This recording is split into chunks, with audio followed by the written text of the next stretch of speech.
que era Deus, não é? Porque ele tinha, inclusive, autoridade para perdoar pecados. Lembram-se em Marcos 2, versículo 5, por exemplo, o próprio Jesus Cristo diz ao paralítico o seguinte: Filho, os teus pecados estão perdoados. Então Jesus, ele mesmo, sendo Deus, sendo o Filho unigênito de Deus, ele tinha autoridade para perdoar pecados. Jesus Cristo é o Messias prometido por Deus, o resplendor da glória de Deus, a expressão exata do seu ser, o próprio Deus encarnado. Mas é interessante que nós aqui olharmos para Mateus 23, 34, nós vemos que Jesus, ali na cruz, ele não exerceu esse direito que tinha de perdoar pecados. Mas o que é que ele fez? Ele intercedeu por nós junto do Pai. Ele intercedeu por aquelas pessoas junto de Deus, para que o próprio Pai os perdoasse e perdoasse os pecados do seu povo. Ele era Deus, sem sombra de dúvidas, não há aqui margem para dúvidas, mas ele identificou-se de tal forma conosco, com a humanidade, que ele, de forma temporária, ele abriu mão da sua autoridade em perdoar pecados, intercedendo pelo povo junto do Pai. Esta é uma realmente das tarefas, não é, de Jesus Cristo. Nós vemos ao longo das Escrituras outros exemplos onde o próprio Jesus Cristo intercede junto do Pai pelo seu povo. Por exemplo, não precisam de abrir, em João capítulo 17, versículos 9 a 11, diz o seguinte: é por eles que eu rogo. Está a falar por eles, pelos discípulos. Não rogo pelo mundo, mas por aqueles que me deste, porque são teus. Ora, todas as minhas coisas são tuas, e as tuas coisas são minhas, e neles eu sou glorificado. Versículo 11. Já não estou no mundo, mas eles continuam no mundo, ao passo que eu vou para junto de ti. Pai Santo, guarda-os em teu nome que me deste, para que eles sejam um, assim como nós. Outro exemplo que nós podemos ver é em Hebreus capítulo 7, versículos 24 a 25, que diz o seguinte: este, no entanto, porque continua para sempre, está a falar aqui do próprio Jesus Cristo, tem o seu sacerdócio imutável. Por isso, também pode salvar totalmente os que por ele se chegam a Deus, vivendo sempre para interceder por eles. E por último, não é uma passagem conhecida por alguns de nós, 1 João capítulo 2, versículo 1, que diz: filhinhos meus, estas coisas vos escrevo para que não pequeis. Se, todavia, alguém pecar, temos advogado junto ao Pai, Jesus Cristo, o justo. Então nós vemos que uma das funções e que o próprio Jesus Cristo faz continuamente é interceder junto do Pai por nós, pelo seu próprio povo. Mas agora sim, vamos mergulhar nos 4 aspectos do perdão de Deus que nós podemos efetivamente ver aqui em Lucas 23, 34. E em primeiro lugar, nós vamos ver que o perdão de Deus é específico. O perdão de Deus é específico. Voltando a Lucas 23, versículo 34, aqui Jesus Cristo está a pedir ao Pai que perdoe um grupo específico de pessoas. Ao dizer perdoa-lhes, não é? Jesus está a referir-se a alguns dentre aqueles que o estavam a crucificar, bem como a muitos que estavam entre a multidão. Aqueles que o prenderam, aqueles que gozavam com ele, aqueles que o acusavam, aquelas mesmas pessoas que gritaram: crucifica-o, crucifica-o. Tanto judeus como gentios. É por estes que o próprio Senhor Jesus Cristo pede o perdão do Pai. E na verdade, em Atos capítulo 2, versículo 41, nós vemos parte do fruto desta oração de Jesus, não é? Em que no dia de Pentecostes, depois da pregação de Pedro, milhares de pessoas foram salvas. E reparem que havia pessoas ali que estavam dentre esta multidão, que tinham assistido àquilo que tinha acontecido com Jesus Cristo. Tanto que o próprio Pedro, em Atos 2,23, diz o seguinte: vós o matastes, crucificando-o. Então, muitos dos que estavam na multidão e contribuíram para que Jesus fosse entregue na cruz, eles estavam ali no dia de Pentecostes e foram salvos nesse dia. No entanto, é sempre importante nós destacarmos algo aqui nesta passagem de Lucas 23, 34. Apesar de Jesus pedir a Deus que os perdoe, o perdão de Deus não é algo automático, instantâneo, imediato para toda a humanidade, independentemente de abraçarem a Cristo pela fé ou não. Não é isso que esta passagem nos mostra, não é isso que Jesus Cristo está a fazer. Na verdade, o perdão de Deus é para o seu povo. O perdão de Deus é para para todas as pessoas que confessam os seus pecados, se arrependem dos seus maus caminhos e se reconciliam com Deus pela fé em Jesus Cristo. O perdão de Deus é para todas as pessoas que com a sua boca confessam a Jesus Cristo como Senhor e no seu coração creem que Deus o ressuscitou dentre os mortos. Então, em primeiro lugar, o perdão de Deus é específico. Em segundo lugar, o perdão de Deus é ilimitado. O perdão de Deus é ilimitado. E reparem bem, aqui em Lucas 23, 34, Jesus Cristo está a ser gozado, injuriado, injustiçado e maltratado. Mas ainda assim, ele demonstra uma profunda compaixão pelos pecadores. Mesmo aqueles que o acusavam, mesmo aqueles que o humilhavam. E é incrível que Jesus de Cristo não respondeu na mesma moeda. Mesmo enquanto ele estava a ser acusado, não é? Diz a palavra de Deus que ele não abriu a boca para se defender. Em vez de sentir e demonstrar raiva por tudo aquilo que lhe estavam a fazer naquele momento, ele sentiu e demonstrou compaixão. Ao contrário de nós, em muitas destas situações. Então aquelas pessoas, temos que entender que aquelas pessoas que ali estavam, elas estavam a cometer a maior atrocidade possível. A crucificar o unigênito Filho de Deus. No entanto, Jesus roga para que o próprio Deus estenda o seu amor e o seu perdão ilimitados para com o seu povo.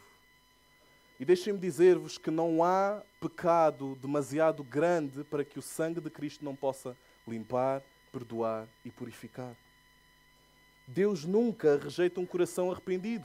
E por mais horrível, por mais terrível que seja o teu pecado, por pior, inclusive, é que seja a tua vida hoje, neste momento, ao confiar em Jesus, tu tens acesso ao perdão ilimitado de Deus, que te permite, por meio de Cristo, ter um relacionamento íntimo e pessoal e puro com o próprio Deus.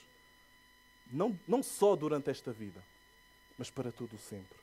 É esta a esperança que nós temos em Jesus Cristo. E como diz em Isaías 43, 25, é o próprio Deus a falar: Eu mesmo sou o que apago as tuas transgressões por amor de mim, e dos teus pecados não me lembro. Então há esperança para ti. Pela fé em Cristo, podes ser perdoado para todo o sempre. Então, em primeiro lugar, vemos que o perdão de Deus é específico. Em segundo lugar, o perdão de Deus é ilimitado. E em terceiro lugar, o perdão de Deus é abrangente. O perdão de Deus é abrangente. O perdão de Deus não se limita simplesmente àquelas pessoas que crucificaram Jesus.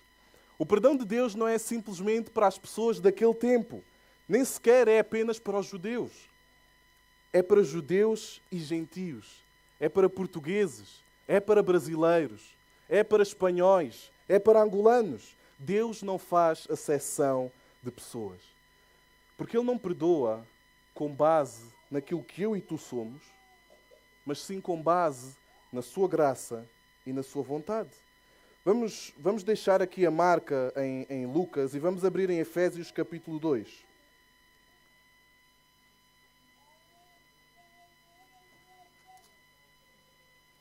Efésios capítulo 2, do versículo 13 até ao versículo 19.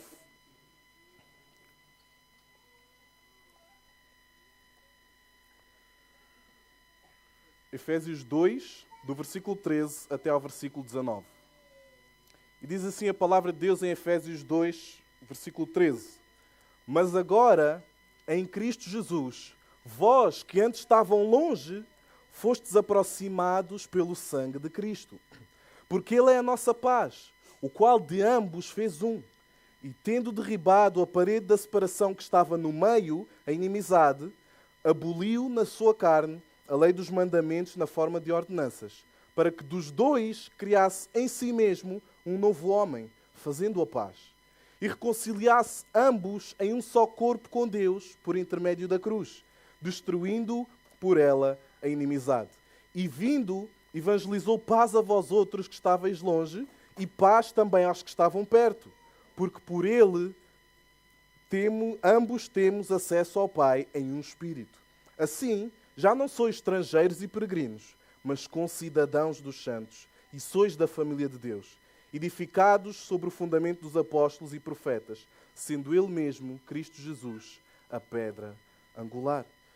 Então o perdão de Deus é abrangente. O perdão de Deus não é exclusivo a judeus. O perdão de Deus não é exclusivo a uma nação, a uma nacionalidade, a um grupo de pessoas. O perdão de Deus é para todos aqueles que o aceitam pela fé e confiam nele. Então, se o perdão de Deus, é interessante pensarmos nisto, se o perdão de Deus foi estendido até a quem o crucificou, até a quem crucificou Jesus Cristo, por que é que ele não há de ser estendido a nós? Ou seja, a todo aquele que hoje confessa o seu pecado e abraça uma nova vida pela fé em Jesus Cristo. Então, em terceiro lugar, o perdão de Deus é abrangente. E vamos voltar a Lucas 23, versículo 34, ao nosso texto base desta noite, para ver o último aspecto do perdão de Deus. Já vimos que o perdão de Deus é específico, já vimos que o perdão de Deus é ilimitado, vimos que o perdão de Deus é abrangente e, por último, vamos ver que o perdão de Deus é imerecido. O perdão de Deus é imerecido.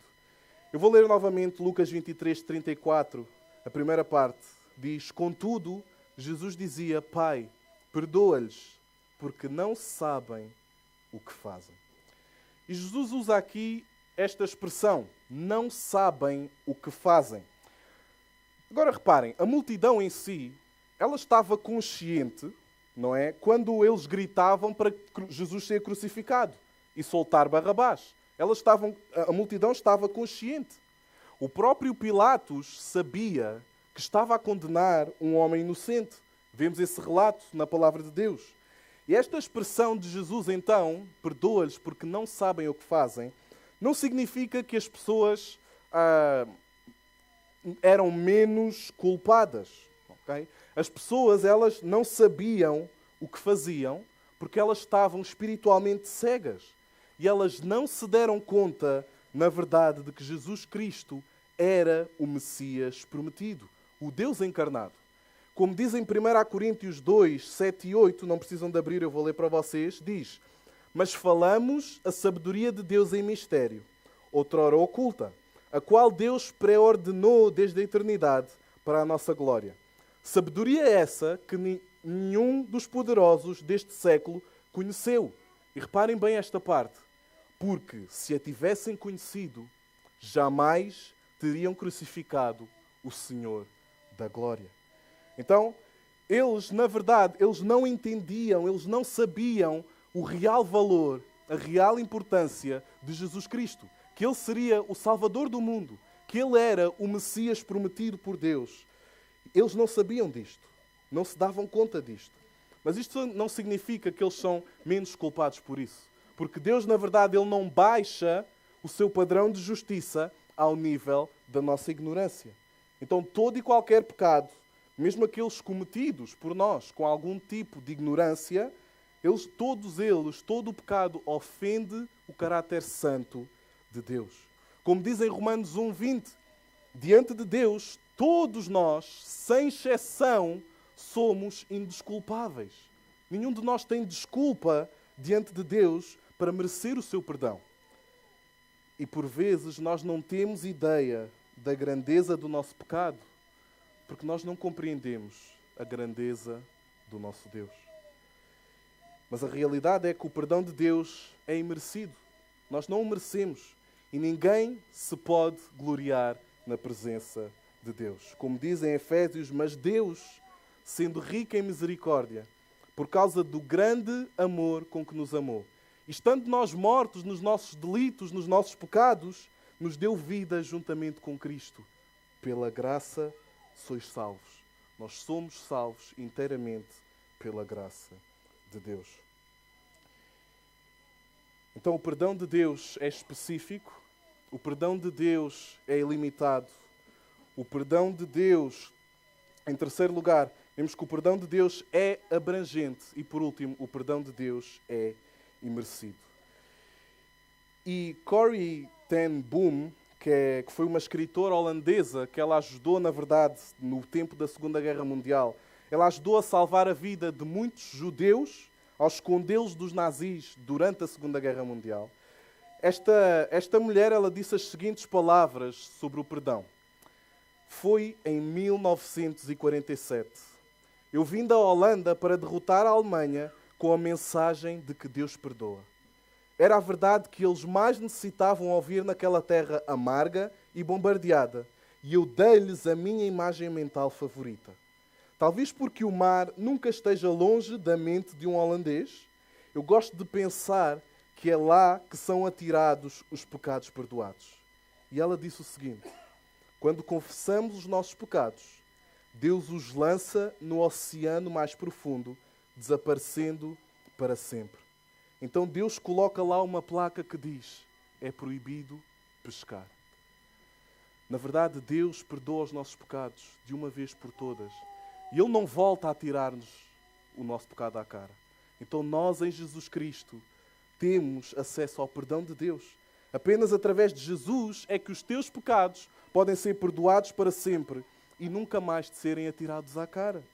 O perdão de Deus está disponível para todo aquele que confessa o seu pecado e crê em Jesus Cristo como Senhor e Salvador. E, portanto, a minha esperança é que não saias daqui hoje, esta noite, sem a mesma certeza que o centurião tinha em Mateus 27:54. Verdadeiramente, este era o Filho de Deus. Este era o Filho de Deus. Então que possas sair daqui com a certeza de que Jesus Cristo é o Filho de Deus e que possas entregar a tua vida a Ele, consciente de que tens o seu perdão completo, hoje e para todo o sempre. Vamos orar e dar glória ao Senhor pelo seu perdão. Senhor, agradecemos-te, Pai, porque as nossas falhas, as nossas misérias, os nossos pecados são muitos. Mas maior do que tudo isso é a tua graça, é o teu perdão por meio de Jesus Cristo. Obrigado porque não merecemos, somos completamente indignos, mas agradecemos-te, Pai, por ver este exemplo do nosso Senhor Jesus Cristo. Ele que se entregou por cada um de nós.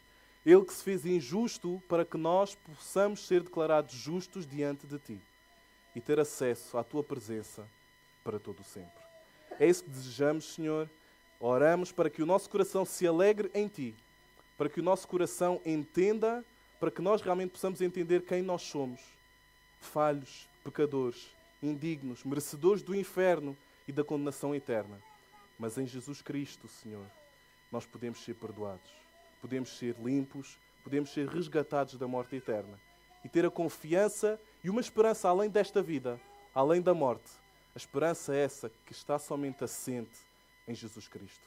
Ele é a nossa paz, Ele é a nossa esperança, Senhor, e que cada coração aqui presente não só possa entender isso mesmo, mas também que possa viver de acordo com esta verdade.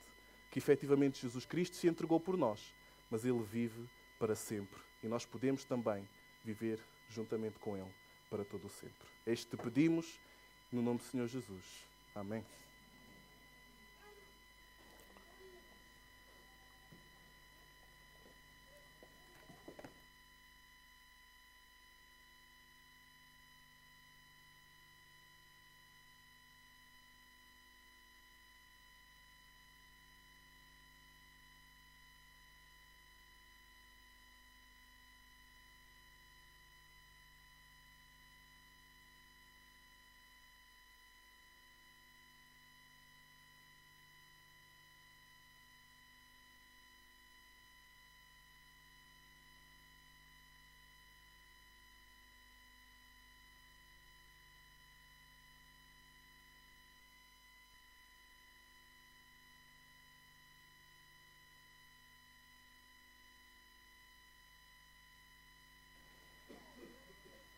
Boa noite.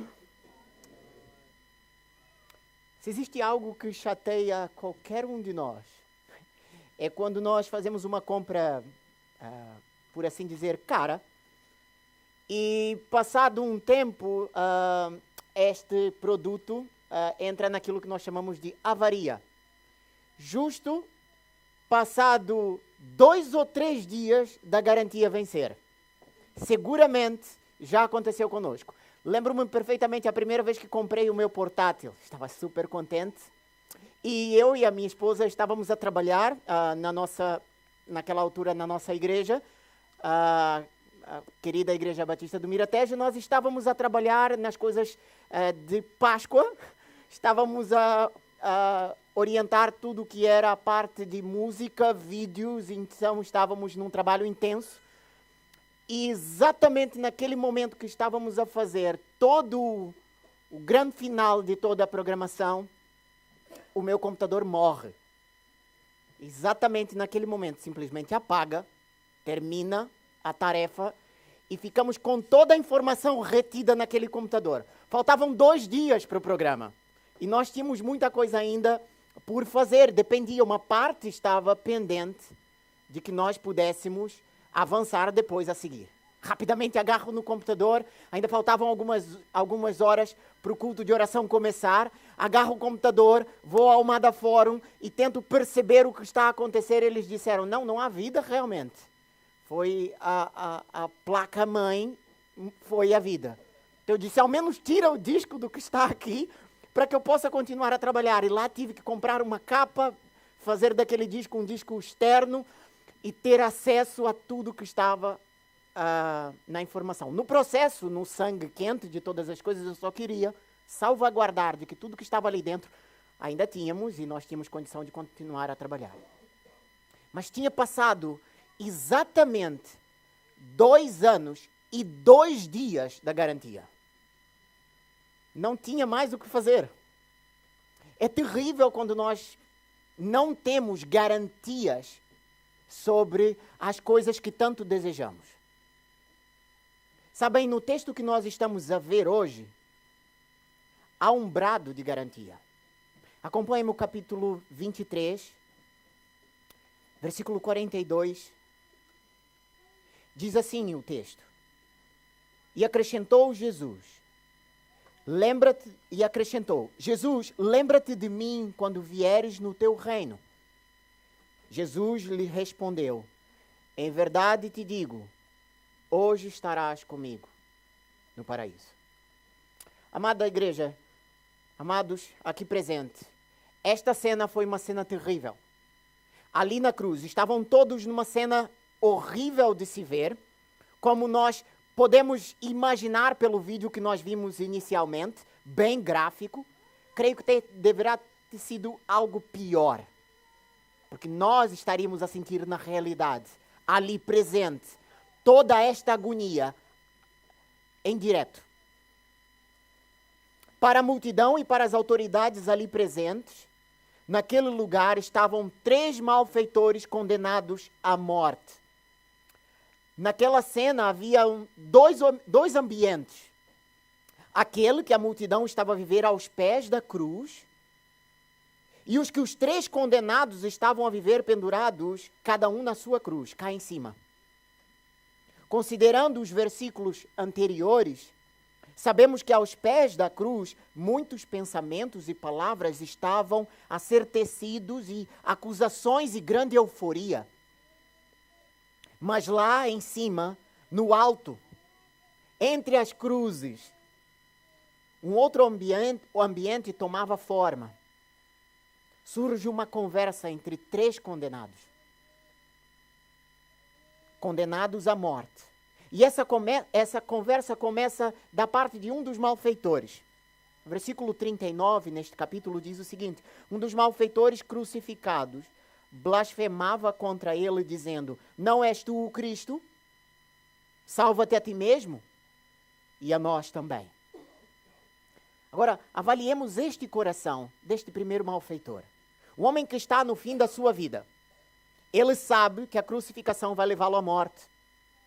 Não há como voltar atrás na sentença. ele então dirige uma palavra a Jesus.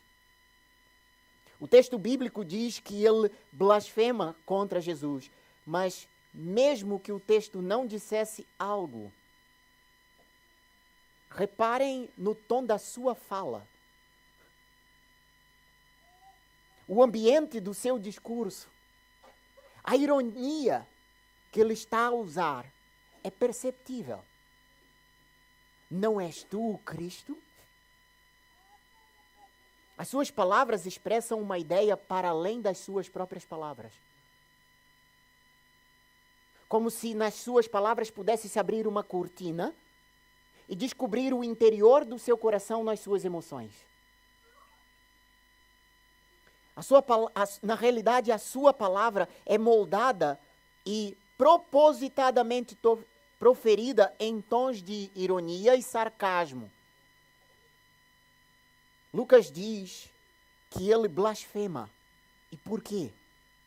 Vejamos que ele provoca Jesus, pondo em causa um dos seus títulos, o de Messias.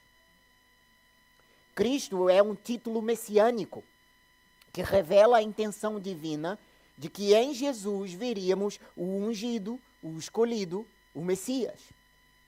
Aquele malfeitor não tinha qualquer consideração pela pessoa de Jesus Cristo.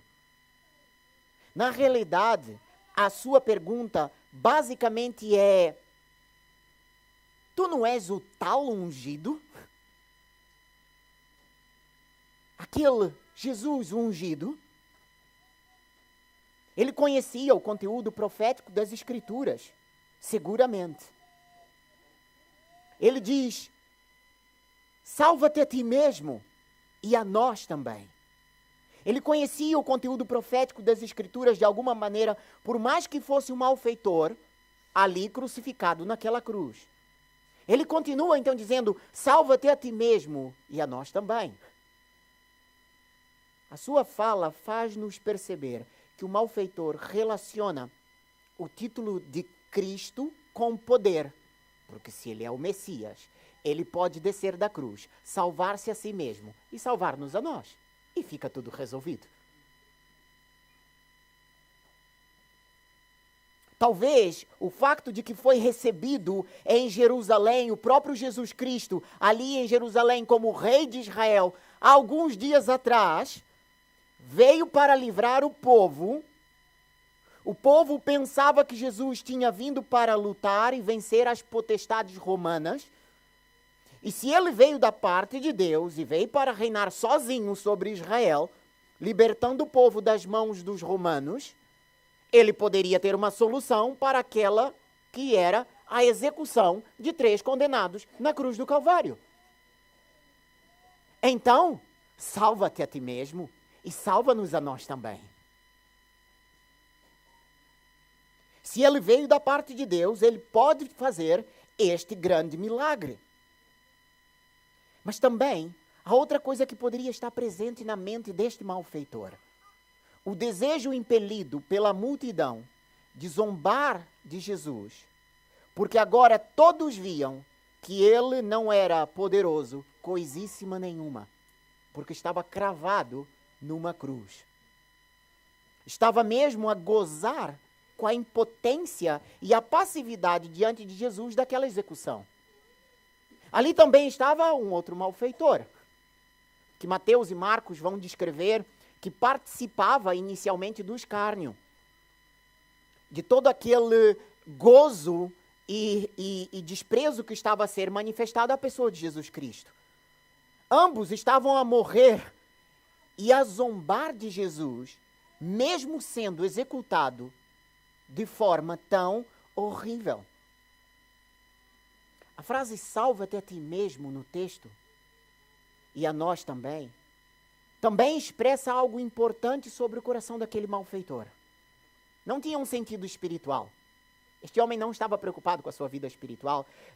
Ele não tinha uma noção de arrependimento, um desejo por uma nova vida restaurada, diferente daquela que viveu para que o levasse à cruz do Calvário.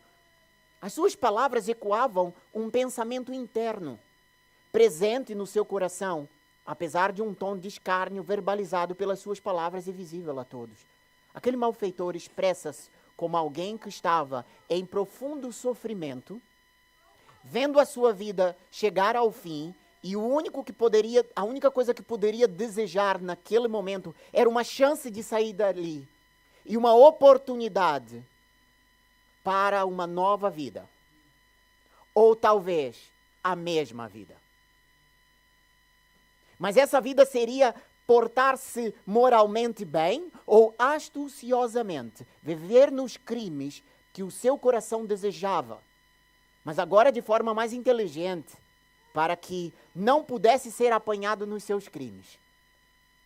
Mas agora totalmente ajustado com uma outra astúcia acima disso tudo. Ajustar uma nova oportunidade que tivesse com continuar a cometer os mesmos crimes e não ser apanhado seria o ideal e moldaria toda uma possível chance de sair da cruz do Calvário. O objetivo maior seria evitar aquela morte. E depois logo se veria como é que se viveria esta nova oportunidade. Agora, como que nós sabemos isto? Estamos a deduzir algo do texto? Não. Vejam bem, não há nenhum sentimento de arrependimento nas suas palavras. Nenhuma humilhação para com a pessoa de Jesus Cristo e a sua divindade. Nenhuma submissão em sofrimento. Não há reconhecimento da sua perversidade ao ver Jesus preso numa cruz. O único que conseguia exteriorizar era exatamente o que ocupava o seu coração: orgulho e falta de fé em Jesus Cristo. Direcionando os nossos olhos para o outro lado da cruz, vemos um detalhe. O versículo 40 diz: respondendo-lhe, porém, o outro repreendeu, dizendo: nem ao menos temes a Deus, estando sob igual sentença? A conversa agora muda de lado. E entra um outro malfeitor na história. É interessante que não só não podemos observar o orgulho e a falta de fé em Jesus Cristo por parte daquele outro malfeitor. Podemos ver um outro pecador que consegue ver o estado deplorável da alma daquele primeiro escarnecedor. E ele continua: nós, na verdade, com justiça, porque recebemos o castigo que os nossos atos merecem. Mas este nenhum mal fez. O que se passa com este segundo malfeitor aqui? O texto não diz explicitamente o que se passa, mas podemos observar uma mudança de ideia na sua mente e no seu coração. Como era um escarnecedor, e agora reprova a atitude de um outro malfeitor, sendo ele malfeitor do outro lado da cruz. Nenhum pecador pode mudar assim, sozinho, por ele mesmo. Na verdade, as mudanças eternas e espirituais na sua vida ocorrem por conhecer uma outra maneira de se viver. Então devemos perguntar, então, que este malfeitor viu, o que ele realmente encontrou para que ele pudesse agora pensar de uma forma diferente. Viu ele, o que ele viu na cena? Bem, viu este malfeitor que da mesma fonte que sai escárnio e maldizer, agora poderia sair uma condenação de consciência e do pecado, que o levam a uma morte justa e reconhecimento de perfeição e santidade para com a pessoa de Jesus Cristo, sabendo que o perfeito e justo Deus não fez nada para merecer esta morte. Não somente isto.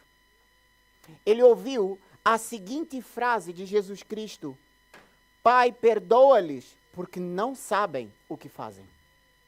As Escrituras afirmam em Romanos capítulo 10, versículo 17: E assim, a fé vem pela pregação, e a pregação pela palavra de Cristo. Este malfeitor não ouviu apenas a pregação do Evangelho a ser iniciada na cruz do Calvário.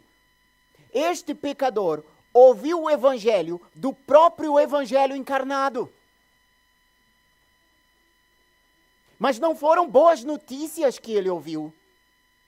Não foram mensagens de amor ao ego que ele ouviu. Jesus falou com o Pai, à semelhança do que fez quando orou a oração sacerdotal diante dos seus discípulos na noite passada, enquanto comiam a Páscoa juntos. E agora, diante dos malfeitores, fala outra vez ao Pai, mostrando a sua divina coexistência com o Pai e rogando perdão ao Pai, não somente por aqueles que estavam literalmente a crucificá-lo, mas por aqueles que nos seus corações também o faziam. Isto incluía todo pecador, o qual aqueles dois malfeitores faziam parte. Esta afirmação de Jesus expressava a incompreensão absoluta e cega de como eram os seus corações diante de Deus. E que destinados estavam à morte nos seus pecados, e as suas consciências não foram afetadas. Não faziam ideia do que significava o pecado e a sua condição diante de Deus. Aquele malfeitor ouviu o que precisava ouvir para que a sua mente experimentasse a mudança de consciência que vem da palavra do Senhor Jesus Cristo. E agora o seu coração começava a experimentar contrição. Aquele malfeitor está agora a ser inundado de um vislumbre interno.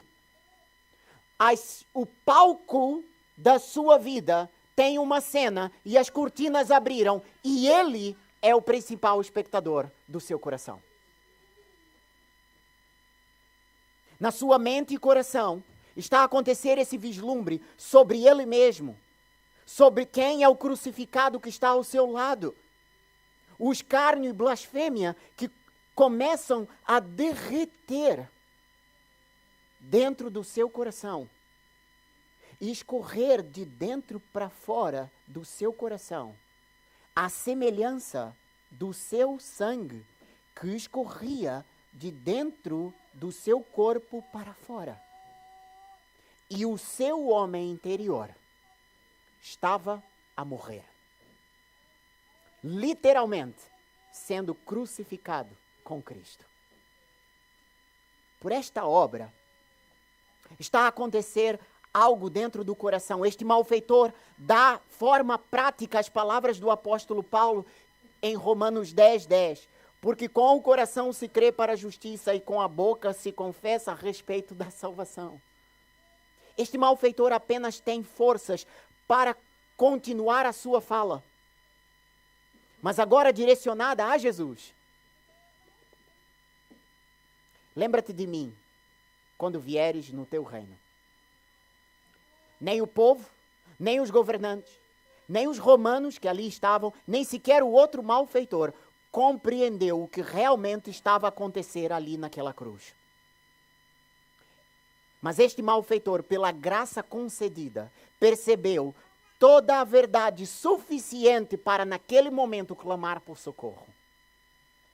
A salvação chegou a este homem porque experimentou mudanças internas no seu coração, por somente contemplar a Cristo crucificado e a sua comunhão com o Pai. E apesar de estar preso numa cruz, o seu coração estava morto aos pés da cruz de Cristo, a sangrar e a pedir socorro porque estava a morrer. Jesus, lembra-te de mim quando vieres no teu reino. Nas suas palavras apenas existia um pedido futuro, uma graça futura na contemplação possível de Jesus Cristo.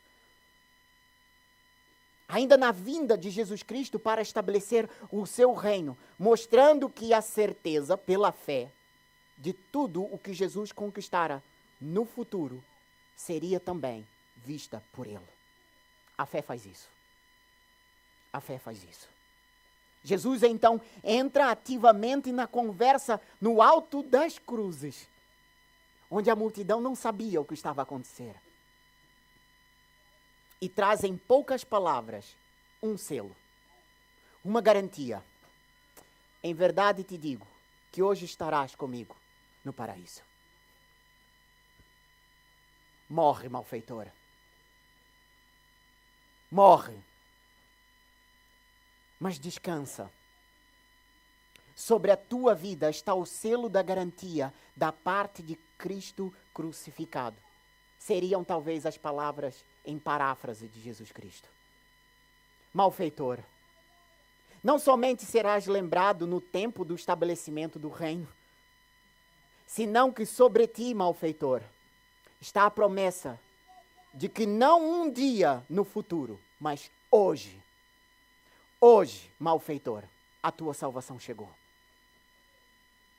Eu sou o Senhor dos tempos, governo os corações, venço a morte, garanto-te vida, mesmo que estejas a morrer, garanto-te que hoje, quando morreres nesta cruz, apenas fechas os olhos e te receberei hoje, no meu paraíso, no lugar dos santos e remidos por este sangue que vês escorrendo neste maldito madeiro. A garantia de Jesus Cristo é simples, sem segredos e cheia de poder. É simples para o pecador que entende. Suficiente para dar paz, segurança eterna para aqueles que estão a morrer. Não será tempo este o ideal para que hoje penses como um malfeitor? Mas não como aquele que estava em escárnio, ou talvez, no teu caso, apenas na indiferença. Não vivas como um malfeitor que só deseja viver e gozar a vida, esperando que não seja apanhado no seu pecado e que não receba a punição devida que te é devida. Desde que não sejas posto numa situação de vida ou morte, está tudo bem. Vais levando a vida como um malfeitor, sem a consciência de que ainda que vivas, estás morto. E a condenação é certa para ti, quando a morte física chegar. Aqueles malfeitores viram a morte física chegar lentamente, passo a passo, diante dos seus olhos. Terás a mesma sorte de que enquanto a morte se aproxima, tens a oportunidade de pensar no que vai ser da tua vida após a morte? Terás tempo? Vê a vida como um malfeitor, mas atenção, como este malfeitor que foi transformado no seu interior. Ouve as palavras de Jesus Cristo que diz: também sobre ti, Pai, perdoa-lhes, porque não sabem o que fazem. Observa Cristo crucificado nesta noite e roga para que a tua consciência seja afetada por Deus e que o teu orgulho, indiferença, comodismo, falta de fé, dúvidas, vícios, imoralidade, infidelidade conjugal, mentira, traições, soberba, mundanismo, incredulidade, sejam derretidos dentro de ti e escorram da tua vida para fora de ti, como se tu estivesses a morrer como um malfeitor pregado na cruz, perdendo todo o seu sangue, juntamente à sua vida, morrendo para si mesmo. Morre. Morre hoje. Não morras daqui a 5 minutos. Morre agora. Morre para ti mesmo. Mas não sem antes clamar a Deus dizendo: Jesus, lembra-te de mim quando vieres no teu reino. É importante que saibas que hoje podes perder o medo da morte. Se tu tens medo da morte. Podes perder a insegurança. A dúvida, até mesmo, se és salvo ou não. Se contemplares a Cristo crucificado, a dizer-te, em verdade te digo, que hoje comigo estarás no paraíso. Aqui tens tudo o que precisas. Tens a Jesus, aquele que tem o poder para governar a tua alma e garantir que se creres hoje no teu coração, no santo e perfeito Filho de Deus, e confessares como teu Salvador, não de uma cruz, mas de uma morte eterna, estarás para sempre no paraíso. O brado de garantia foi para que conhecesses aquele que pode garantir vitória a ti, eternamente, e garantir uma vida no paraíso com Ele. Todos nós precisamos de uma garantia. Onde estás a apostar as tuas fichas para que tenhas garantia? Encontra a garantia que tu precisas na pessoa de Cristo. Ele é o único que pode segurar e assegurar a tua vida após a morte. Vamos orar. Graças te damos, Senhor, pela maravilhosa oportunidade de conhecer-te nesta noite. Em especial, neste quadro de crucificação. Que o teu nome, Senhor, seja conhecido, admirado, reconhecido nos nossos corações nesta noite. E se há alguém nesta noite que ainda não te tenha como Salvador, Senhor, sê com este coração. Alcança este coração, porque alcançaste um malfeitor e nós também. Por isso, não há em nenhum momento, Senhor, lugar para que a tua graça não possa alcançar um pecador. Nesta noite, Senhor, toca no coração daqueles que neste momento estão a ouvir a tua palavra e salva-os para a tua maravilhosa graça.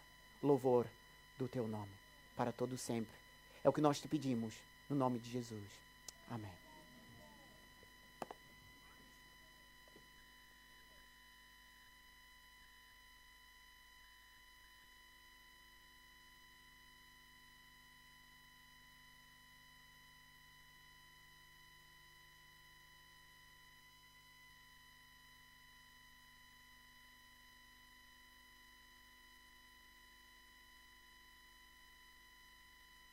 Estamos quase a chegar ao fim do nosso culto, mas ainda não chegamos. É um culto especial. Estamos a ouvir a palavra de Deus, estamos a ser confrontados por Jesus Cristo e aquilo que Ele oferece, pelo glorioso Evangelho, que possamos abraçá-lo de todo o nosso coração, que possamos ser encorajados, mas também a receber esta advertência urgente de podermos olhar para Cristo como tudo para nós e o nosso maior tesouro, morrer para nós mesmos para podermos achar vida, e só há vida nele, em Jesus Cristo. Vamos colocar-nos de pé, por favor? Vamos, porque já tiveram muito tempo sentados, por isso estou a pedir para colocarem de pé. E vamos participar agora na nossa refeição pascual. E essa refeição é a ceia do Senhor. Ali Jesus, quando estava a tomar aquilo que nós conhecemos como a última ceia com os seus discípulos, na noite antes desses brados da cruz que acabámos de ouvir, estando ali com os seus discípulos, ofereceu aos mesmos uma nova refeição. Então a nossa refeição já não é a mesma refeição da Páscoa judaica, mas uma nova refeição nos foi oferecida.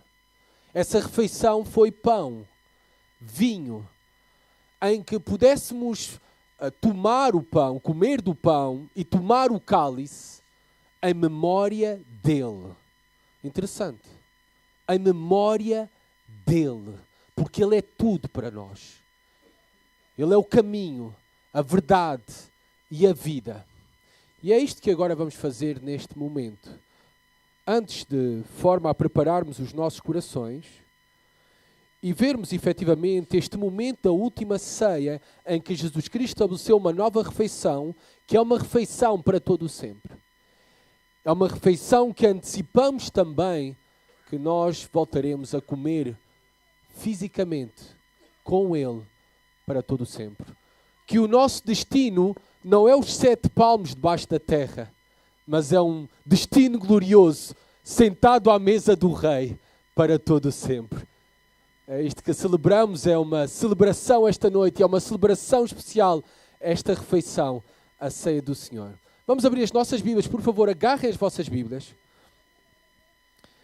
Se não tens uma Bíblia, não te sintas constrangido, podes ouvir a leitura da Palavra de Deus. Em Lucas 22. Vou chamando aqui à frente os irmãos já designados, que vão estar a ajudar na distribuição da ceia do Senhor. 2 irmãos da Igreja Batista em Arruda dos Vinhos e 2 irmãos da Igreja Batista da Ramada. Os diáconos da Igreja Batista em Arruda dos Vinhos e os anciãos da Igreja Batista da Ramada. Vamos ler então este texto em Lucas 22, juntos. Versículo 7. E diz assim a palavra de Deus. Chegou o dia da festa dos pães asmos, em que importava comemorar a Páscoa. Jesus, pois, enviou Pedro e João, dizendo: Ide preparar-nos a Páscoa para que a comamos. Eles lhes perguntaram: Onde queres que a preparemos? Então lhes explicou Jesus: Ao entrares na cidade, encontrareis um homem com um cântaro de água. Segui-o até à casa em que ele entrar e dizei ao dono da casa: O mestre manda perguntar-te: Onde é o aposento no qual hei de comer a Páscoa com os meus discípulos? Ele vos mostrará um espaçoso cenáculo mobilado. Ali fazei os preparativos. E, indo, tudo encontraram como Jesus lhes dissera e prepararam a Páscoa. Chegada a hora, pôs-se Jesus à mesa e com ele os apóstolos. E disse-lhes: Tenho desejado ansiosamente comer convosco esta Páscoa antes do meu sofrimento.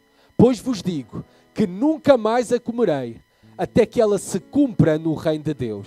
E, tomando um cálice, havendo dado graças, disse: Recebei e reparti entre vós. Pois vos digo que de agora em diante não mais beberei do fruto da videira, até que venha o reino de Deus. E, tomando um pão, tendo dado graças, o partiu e lhes deu, dizendo: Isto é o meu corpo oferecido por vós. Fazei isto em memória de mim. Semelhantemente, depois de cear, tomou o cálice, dizendo: Este é o cálice da nova aliança no meu sangue derramado em favor de vós. Todavia, a mão do traidor está comigo à mesa, porque o Filho do Homem, na verdade, vai segundo o que está determinado. Mas ai daquele por intermédio de quem ele está sendo traído. Então começaram a indagar entre si quem seria, dentre eles, o que estava para fazer isso. Como podemos ver aqui no relato da instituição desta refeição da nova aliança, esta nova aliança que nós temos unicamente pelo sofrimento de Jesus Cristo, pela morte de Jesus